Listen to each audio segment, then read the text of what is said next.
They're not trying to beat you, they're trying to move you. One twitch of emotion, one rushed sentence, one look on your face that proves they can reach you. That's the trap. The world is full of people who can't control themselves, so they study how to control others. And the first lever they pull is reaction. They throw a spark into your nervous system and wait for the fire. Because if you react first, you confess first. You reveal what hurts, what scares you, what you need, what you can't tolerate. The moment you explode, defend, explain, or clap back, you hand them the map to your mind. Understand this like a law of power. The one who stays calm is the one who stays in command. The first reaction is never you. It's programming, it's ego, it's old wounds begging to be seen. And manipulators love old wounds. They don't need truth, they need timing. They'll insult you in public, not because they're brave, but because your pride will do the work for them. They'll rush you, pressure you, corner you with urgency, because urgency makes fools honest. They'll act confused to make you over-explain. They'll act offended to make you apologize for nothing. They'll provoke you to make you predictable. So listen closely. The goal is not to be nice. The goal is to be unreadable, untouchable, a man whose emotions are not available on demand. Because the second you delay your reaction, you change the game. You force them to show more cards. You force them to escalate. And escalation exposes intention. You become the one watching, not the one performing. You don't give them the pleasure of controlling your weather. Never react first. Not because you're weak, because you're trained, because you know the first reaction is the leash, and you don't wear leashes. The pause is power. The pause is not hesitation. The pause is a weapon. Most people think speed is strength, so they answer fast, argue fast, explain fast, agree fast, panic fast.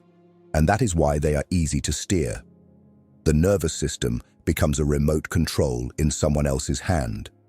A message arrives, your chest tightens, your fingers move, your mouth opens, and suddenly you've volunteered your dignity for free. But power doesn't live in speed. Power lives in spacing. In the gap between stimulus and response. That gap is where your sovereignty sits. When you slow down, you don't lose momentum. You regain authority. You stop being a creature of reflex and become a man of choice. Here's the dark truth. People test you to see if they can rush you. They create urgency because urgency is a shortcut around your standards. Answer now. Decide now. Explain yourself. Prove it. And if you comply, you teach them a lesson. You can be pressured. You can be pulled off center. You can be made to dance. So you train the opposite. You train silence. You train stillness. You train the cold discipline of letting things hang in the air until you decide what they mean. A calm face is a locked safe. A calm voice is a closed door. You don't raise your volume to match their chaos. You lower your temperature until their emotions look childish in your presence. And when you pause, you start seeing what you used to miss. You hear the insecurity behind the insult. You feel the manipulation behind the compliment. You notice the hidden demand inside the question. The pause turns you into a reader of motives. While they hope you'll react, you're collecting data. While they want your emotion, you're measuring their intention. And that's the shift. You stop living in their moment and you start operating in your timeline. Bait tactics people use. Now let me show you how the bait is built, so you stop swallowing it. The first trap is disrespect disguised as just a joke. They jab, then smile, watching your face like a scoreboard. If you react, they win twice. They get entertainment and confirmation that you're sensitive. If you don't, they're forced to reveal whether it was truly humor or a hidden attack. The second trap is manufactured urgency. I need an answer right now. If you don't respond, it means that's not time pressure, that's control pressure. They want you to decide before you can think because thought produces boundaries. The third trap is false accusations meant to force you into defense mode. They label you selfish, insecure, arrogant, disloyal. Because the fastest way to dominate a man is to make him explain his innocence. Defending is reacting. Reacting is submitting. The fourth trap is triangulation. They bring a third person into it, name drop, compare, hint that others are talking. It triggers your status anxiety. It makes you chase reputation instead of truth. The fifth trap is guilt as a hook. They act hurt, disappointed, offended, not because they are fragile, but because they want you to pay a fee in the form of an apology, a favor, a compromise. The sixth trap is the silent provocation, withdrawal, ignoring, cold distance. They want you to break first and reach out with desperation so the power imbalance becomes official. And the most dangerous trap is the mirror trap. They accuse you of what they are doing so you burn energy, proving you're not them. Watch carefully. Provocation is not random, it's a test for access. They're asking, can I make you move when I want? So you become the man who doesn't move on command. You let their bait float in the water. You don't bite. You study the hand that threw it. Because once you can see the trap, you can see the trapper. And the trapper panics when he realizes you're not reacting, you're assessing. The Stoic operating system. Stoicism isn't being calm like a polite decoration. Stoicism is a combat system for the mind. It's how you stay dangerous without looking emotional. Because the world doesn't fear the loud man for long. They learn his patterns, they bait him, they predict him. But they fear the man whose face doesn't change. The man whose breathing stays slow. The man who can watch provocation like it's weather. Interesting, but irrelevant. This is your operating system. First, control the body because the body betrays the mind. Shoulders down, jaw loose, eyes steady. No frantic gestures, no fidgeting. Your stillness sends one message: I am not threatened. Second, control the voice. When people escalate, they want to drag you into their frequency. Don't join their chaos choir. Speak fewer words. Speak slower. Leave silence after your sentences, like a blade left on the table. Third, control the story in your head. Most reactions are not to what happened, but to what you assume it means. Disrespect doesn't mean you're powerless. It means someone is fishing. Pressure doesn't mean you must decide. It means someone wants you to. Fourth, control the ego. Ego is the easiest thing to manipulate because it hates looking weak, so it rushes to prove, to correct, to win. But a disciplined man doesn't win in the moment. He wins the position, he wins leverage, he wins the long game. Here's the cold principle. You don't need to defend your value. You demonstrate it through standards, and standards require patience. When you don't react, you become a mirror that forces people to face themselves. Their anger reflects back onto them, their insecurity becomes obvious, their tactics lose oxygen. This is why calm is not softness. Calm is dominance with the volume turned down. Calm is you saying without saying it, I decide what affects me. Observation is extraction. When you don't react, something shocking happens. People keep going. They talk more. They press harder. They reveal the real reason they came to you in the first place. Reaction cuts the scene short. Silence extends it. And extension is extraction. Because most humans can't stand a blank wall. They need feedback. They need approval, outrage, fear, anything. So if you refuse to give it, they start filling the space with themselves. They over-explain. They contradict their own story. They leak motives through micro-choices. Why they chose that word, that timing, that audience. And while they're trying to pull emotion out of you, you're pulling information out of them. That is the reversal. You become the hunter in a room full of performers. Watch how quickly masks slip when there's no reaction to hold them in place. The rude person escalates because rudeness is not confidence. It's a test for control. The victim gets sharper because victimhood is often a tool, not a wound. The innocent starts demanding you prove yourself because innocence doesn't demand. It clarifies and moves on, and the manipulator always rushes you toward a conclusion because they can't survive in open air. Open air is where intentions become visible. So you stop giving them your emotions like spare change. You let them spend their own energy. You let them reveal their playbook. This is the part most men don't understand. Calm is not passive. Calm is surveillance. Calm is a microscope. You're reading their tempo, their impatience, their need to dominate the frame. You're noticing what triggers them when you don't comply. You're watching what they do when their usual buttons don't work. Because that moment, when a person realizes they can't control you, shows you who they really are. And that truth is worth more than any argument you could win. So when they provoke, don't rush to answer. Don't rush to correct. Don't rush to defend your name. Let the silence do its work. Let the room breathe. Let their words pile up until the pattern becomes obvious. You're not collecting insults. You're collecting evidence. You're not here to be understood in the moment. You're here to understand the person in front of you. And once you understand them, you can predict them. And if you can predict them, you can't be trapped by them. Choose the battlefield of your response. You don't just choose what to say, you choose where, when, and how you say it.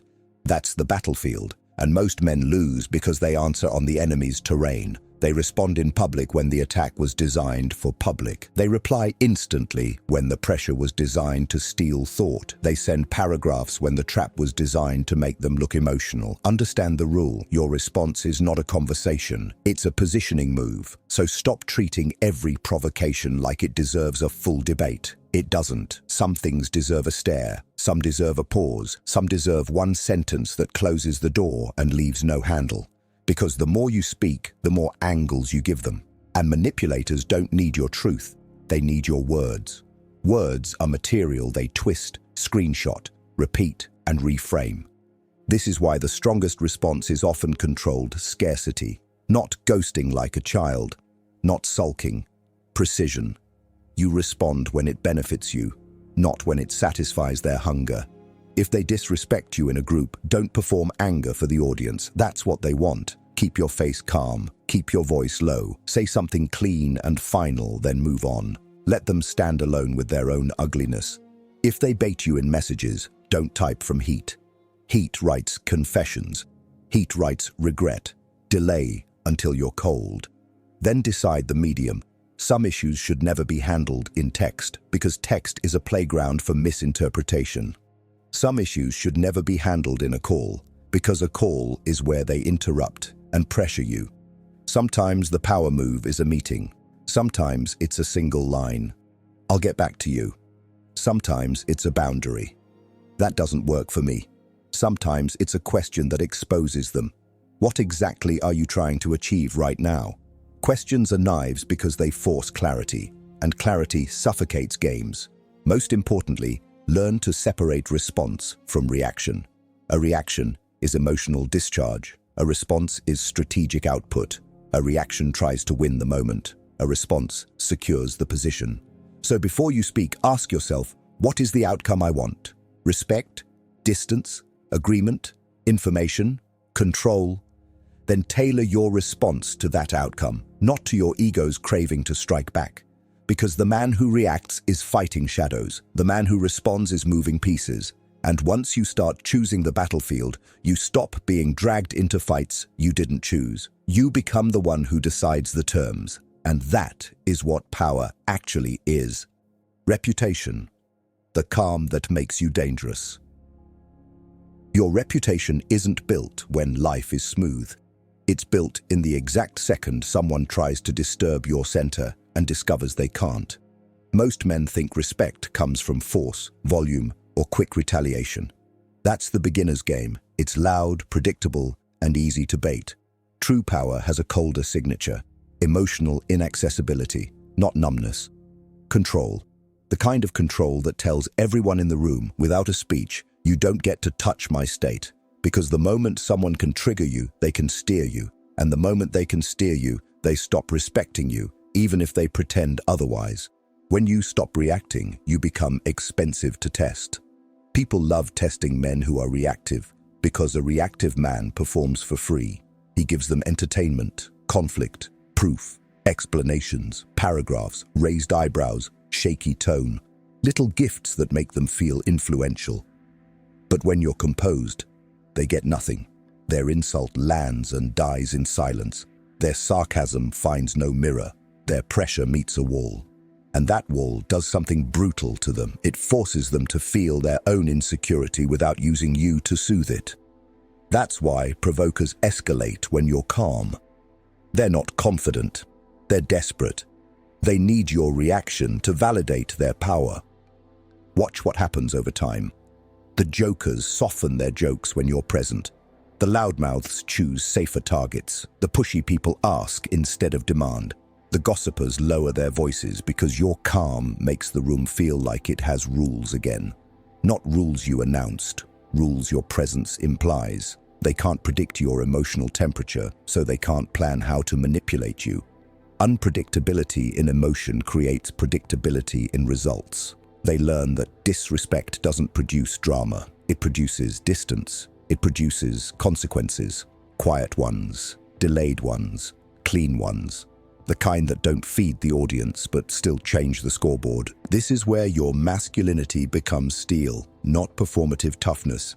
Inner sovereignty. You don't win every moment. You win position. You win leverage. You win the long game. And that long game is simple. People treat you according to what they can get away with, so you train them silently through consistency. You reward respect with access. You punish disrespect with absence. No speeches, no rage, no begging to be understood. Your calm becomes your signature, and once calm is your signature, you become dangerous in a way they can't mock because they can't reach you. When the trapper escalates, when the trapper can't move you, he escalates. That's the moment most men misread. They think escalation means the other person is stronger. No. Escalation usually means panic. It means their usual buttons didn't work, so they start smashing the control panel. They raise their voice. They accuse you of being cold. They call you arrogant for having standards. They threaten to leave, to expose, to punish. They recruit an audience. They bring in third parties. They rewrite the story. All of it has one purpose: to force you back into reaction, because reaction is the only place they know how to win. So here is your rule in escalation. Don't match intensity, match clarity. Intensity is emotional, clarity is lethal. The moment they raise the temperature, you lower yours, not to look superior, to stay sovereign. Your face stays calm, your voice stays low, your words get shorter. You do not debate their emotions. You do not argue with their delusions. You do not chase the moving goalposts of someone who benefits from confusion. You simply name the frame. This conversation isn't productive. I'm not available for threats. Speak respectfully or we're done. And then you do the hardest part. You follow through. Because boundaries without consequences are invitations. If you say, "Don't speak to me like that," and then you keep engaging, you teach them the exact opposite lesson. They can speak to you like that. This is where most men fail. They want to keep their dignity and keep the connection, so they negotiate with disrespect. But disrespect is not a misunderstanding. It's a measurement.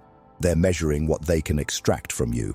Attention, apologies, compliance, emotional proof. So when escalation comes, you don't win by talking more. You win by refusing the game. You exit clean. You step away. You end the call. You leave the room. You don't slam doors. You close them. And understand this. Some people escalate because they're addicted to domination, not because they're hurt.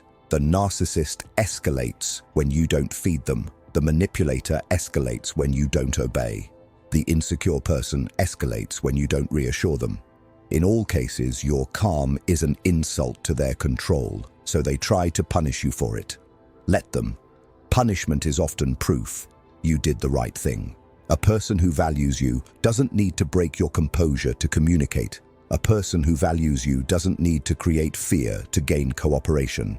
So when escalation hits, remember the cold law. Never wrestle in mud to prove you're clean. Don't plead your character. Don't perform your innocence. Don't chase closure from someone who profits from chaos. You don't need their agreement to enforce your standards. You enforce them because you decided. And when you can leave without explaining, without collapsing, without reacting, your power becomes undeniable. Training drills to make it automatic. You don't become unreactive by motivation. You become unreactive by conditioning. Because the trap doesn't wait for you to feel ready. It hits you on a random Tuesday in a random message, from a random mouth with the perfect tone that pokes the exact wound you pretend you don't have. That's why training matters. Not inspirational training, mechanical training. The kind that turns composure into reflex. Start with the trigger audit. You need to know your buttons like a strategist knows terrain. What makes you rush? Disrespect from certain people, being misunderstood, feeling ignored, being compared, being accused. Write it in your mind like a hit list, because what you can name, you can control. What you deny will control you. Next, practice delayed replies as a discipline, not a tactic. Don't respond immediately, even when you could, especially when you could. Set a rule. If your heart rate rises, you wait 5 minutes, 30 minutes, an hour. The delay is not to punish them. The delay is to prevent your nervous system from writing your future. When you reply cold, you reply clean. You reply from position. Now add the one-line drill. Most traps feed on paragraphs. Paragraphs contain emotion, justification, defensiveness, material. So train yourself to respond in one line when you're tempted to write 10. Noted. I'll think about it. That doesn't work for me. We'll discuss this later. One line keeps your frame intact and blocks the hook. Then build your rehearsed scripts for disrespect. Men fail under pressure because they improvise. Improvisation under emotion is how you lose status. So choose a few phrases that are calm and final. Don't speak to me that way.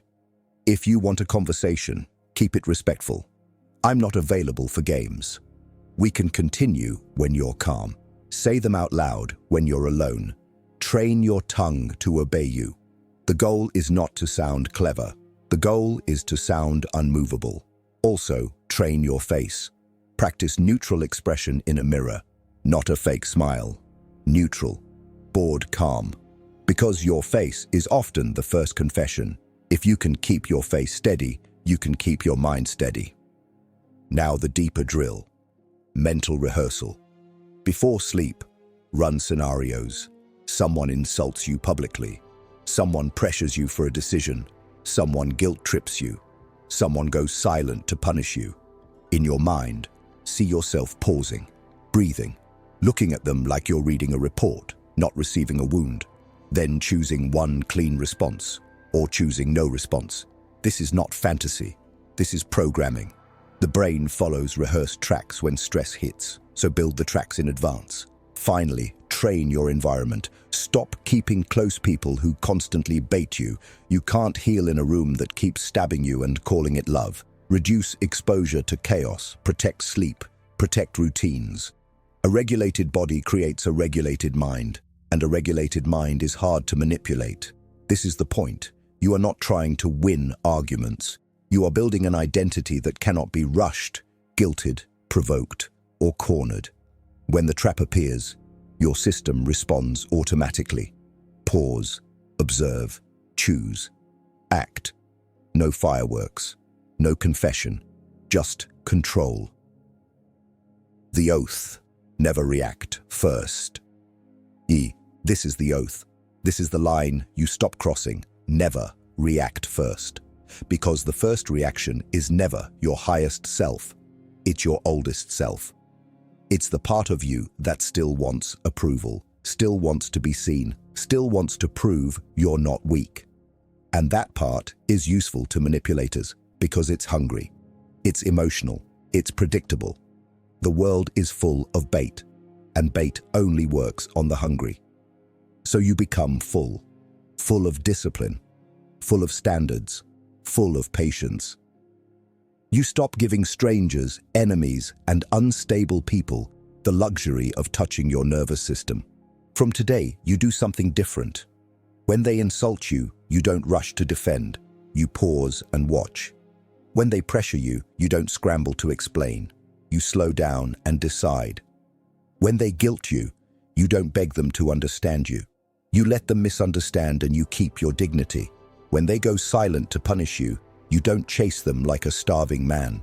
You let the silence reveal who they are, because you finally understand the cold truth. Whoever controls your emotions controls your actions, and whoever controls your actions controls your life. So you cut the chain at the first link, reaction. This doesn't make you nice.